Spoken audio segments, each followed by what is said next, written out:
बचपन में माता पिता अपने बच्चों को ये ज़रूर सिखाते हैं कि हमें किसी भी बुज़ुर्ग की हमेशा इज्जत करनी चाहिए और उन्हें मान देना चाहिए, क्योंकि उन्होंने हमें ज़्यादा दुनिया देखी होगी। ये कहानी चालाक बुजुर्ग मोरल स्टोरी इन हिंदी भी उसी पर आधारित है। एक दिन एक ट्रेन में एक बुजुर्ग आदमी उस सफ़र कर रहा था। ट्रेन के उसी डिब्बे में 5-6 नौजवान लड़के भी खड़े थे। तभी उस नौजवान लड़कों में मन में कुछ शरारत करने का आइडिया आता है। ये आइडिया यह था कि उन लोगों को ट्रेन की चैन खींचनी थी। फिर उन लड़कों के दिमाग में एक ख्याल आता है कि अगर ट्रेन की चैन खींचोगे तो हमें फ़ाइन भरना पड़ेगा। उनमें से एक लड़का बोलता है कि कोई बात नहीं, हम फ़ाइन भर देंगे। सभी लोग एक 100, 150 रुपये इकट्ठा कर लो, जितना भी फ़ाइन लगेगा हम भर देंगे। सभी ने पैसे इकट्ठे कर लिए। पूरे मिलाकर 900 रुपये इकट्ठे हो गए। ट्रेन में सफ़र कर रहा वो बुजुर्ग ये सब देख रहा था।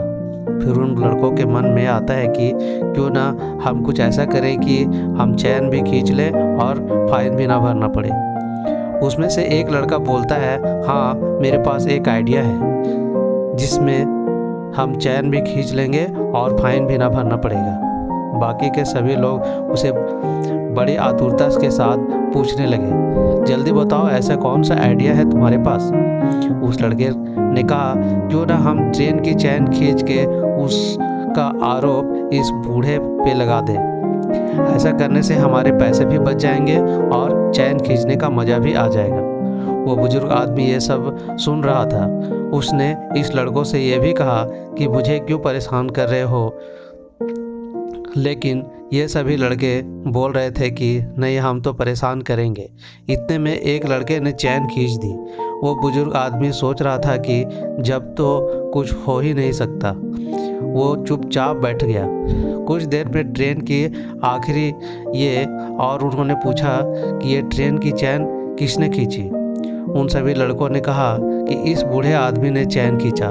तभी वह अधिकारी ने उस बुजुर्ग से पूछा कि आपने ट्रेन की चैन क्यों खींची।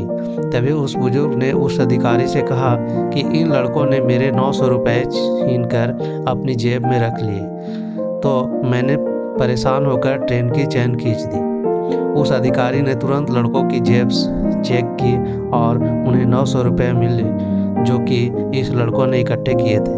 उन्होंने वो 900 रुपये इस बुजुर्ग को दे दिए और इन सभी को आगे की कार्रवाई करने के लिए पुलिस स्टेशन बुलाया। सभी लड़के अपने किसी ने पछता रहे थे कि अब पछताने का कोई फ़ायदा नहीं था।